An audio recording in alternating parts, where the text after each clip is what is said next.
السلام علیکم ورحمۃ اللہ۔ سورہ آل عمران مدنی صورت، تیسرے سپارے کا 16واں رکوع،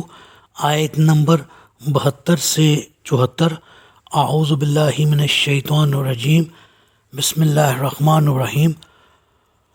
وقالت طائفۃ من اہل الکتاب آمنوا بالذی انزل علی الذین آمنوا وجہ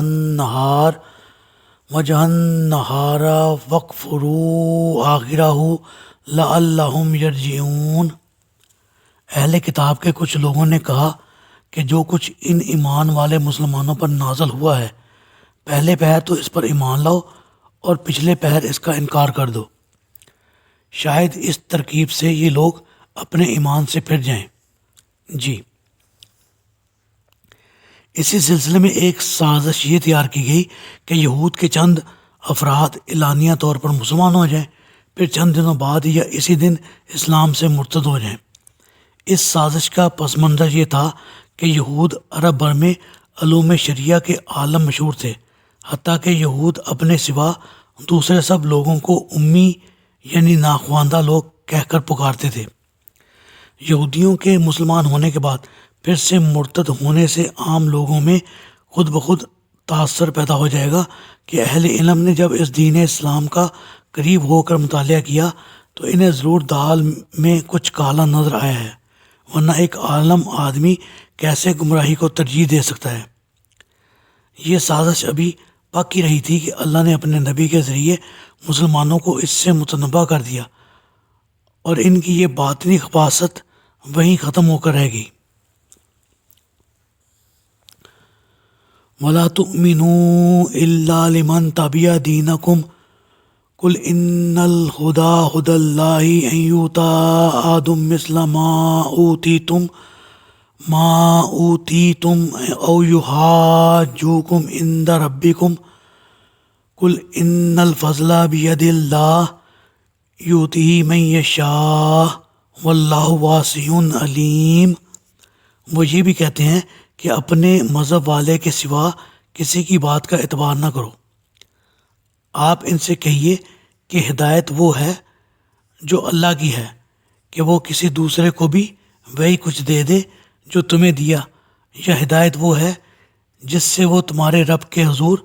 تم پر حجت قائم کر سکیں۔ نیز ان سے کہیے کہ فضل اور شرف تو اللہ کے اختیار میں ہے، وہ جسے چاہے دے دے، کیونکہ وہ بڑا وسیع النظر اور سب کچھ جاننے والا ہے۔ جی، چوتھی کوشش ان کی یہ تھی کہ وہ ایک دوسرے کو اس بات کی تائید کرتے تھے کہ خبردار اپنے دین پر پکے رہنا، دوسرے کسی مذہب والے کی پیروی نہ کرنا، تم مسلمانوں کی باتیں سنو مگر قبول وہی کرو جو تمہارے اپنے مذہب کے مطابق ہو، اور خبردار انہیں تورات کی کوئی ایسی بات بھی نہ بتانا جو تمہارے اپنے خلاف جاتی ہو، ورنہ وہ قیامت کو اللہ کے حضور یہ کہہ دیں گے کہ ان باتوں کا تو یہ یہود خود بھی اقرار کیا کرتے تھے۔ اللہ تعالیٰ نے ان کے جواب میں اپنے پیغمبر سے فرمایا کہ ان سے کہہ دیجئے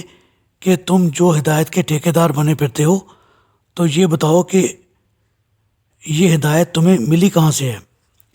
اور اگر اللہ ہی کی طرف سے ملی ہے تو کیا دوسروں کو ایسی ہی ہدایت کے احکام نہیں بتا سکتا،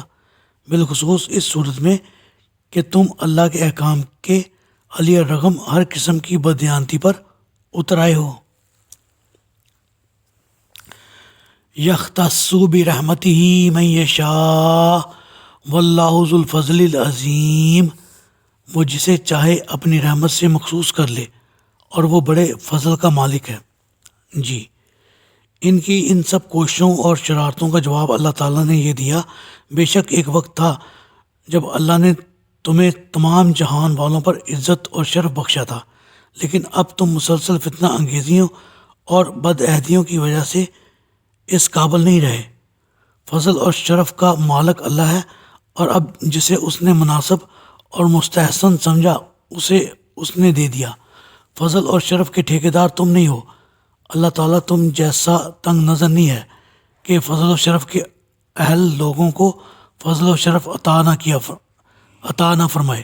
بلکہ وہ بڑا وسیع النظر ہے، سب کچھ جاننے والا اور وہی فضل اور شرف عطا کرنے والا ہے، اور وہ یہ بھی خوب جانتا ہے کہ تم اب اس عزت اور شرف کے اہل نہیں رہے۔ اللہ تعالیٰ سے دعا ہے اللہ تعالیٰ ہمیں ہدایت کے راستے پر چلائے اور ہمارا خاتمہ ایمان پر فرمائے، آمین۔